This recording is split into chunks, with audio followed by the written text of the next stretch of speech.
Hi all, I would like to show you now two examples of rook endgames, and they are very instructive, I find, because for example this first one, here we can see different principles that are important in rook endgames.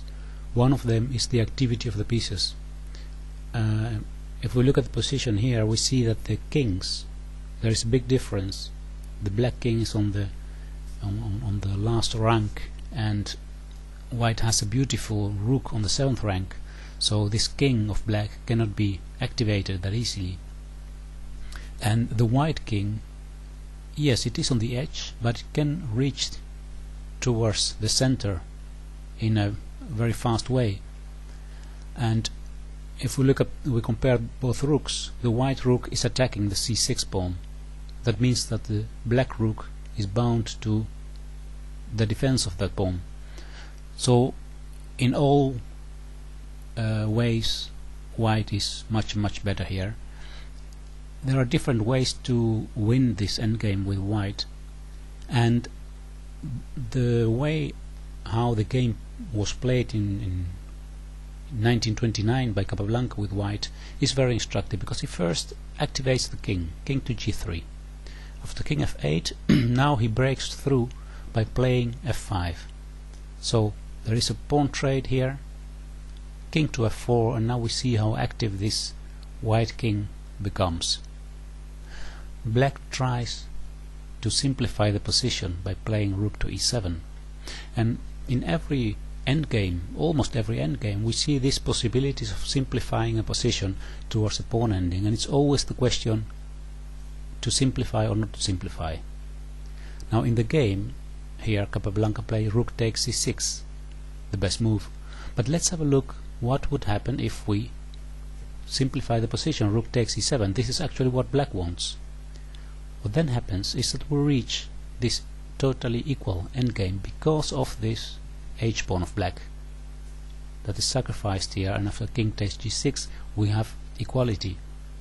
So this is something actually that happens many times, the question whether or not to simplify the position.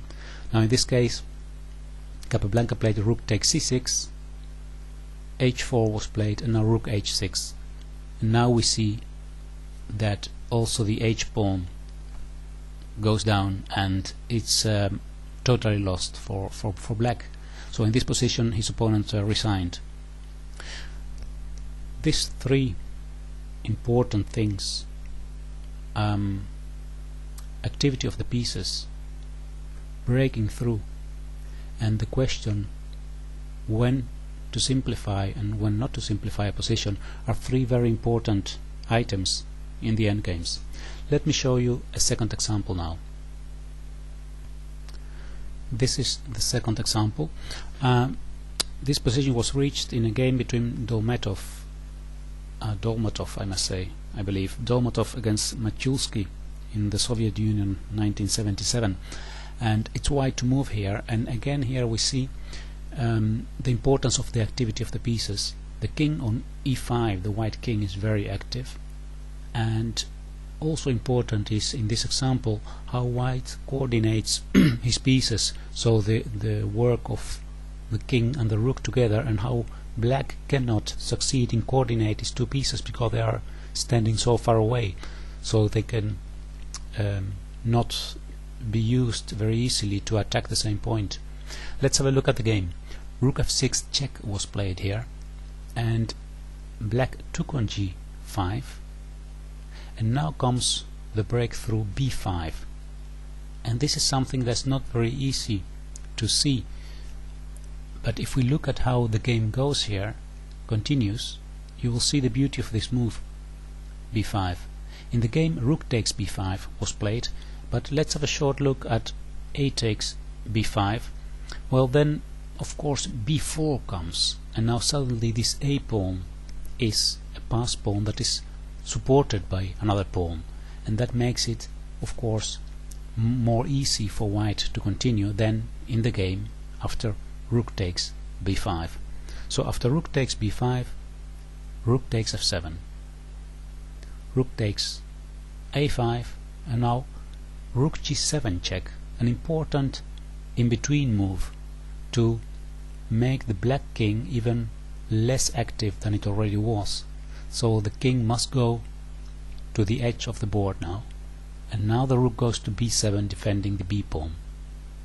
King g5 tries to activate again, but now king takes e6. King to f4, b4 attacking the rook.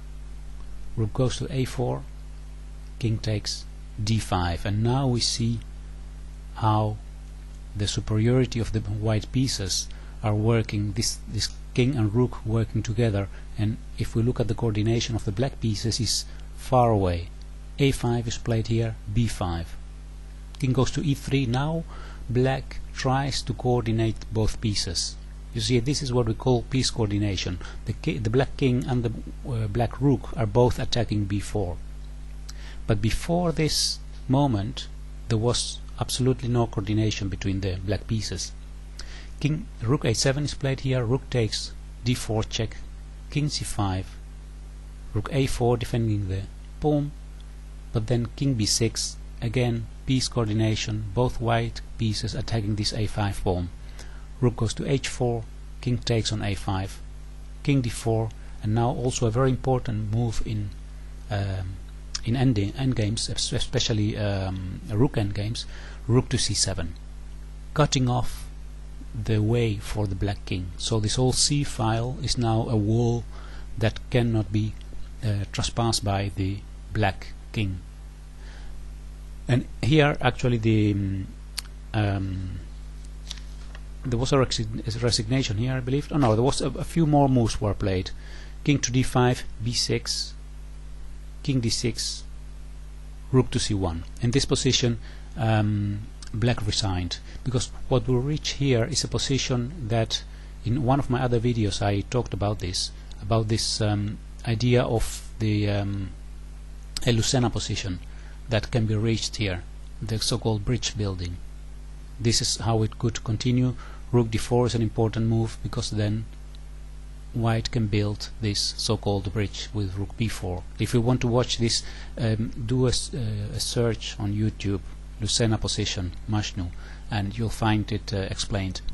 But this is actually the example that I wanted to show, the second example about, I'll go back to the initial position, about how to use piece activity and coordination between the pieces in an endgame, and how this, in this example, the b5 breakthrough works. Here, b5.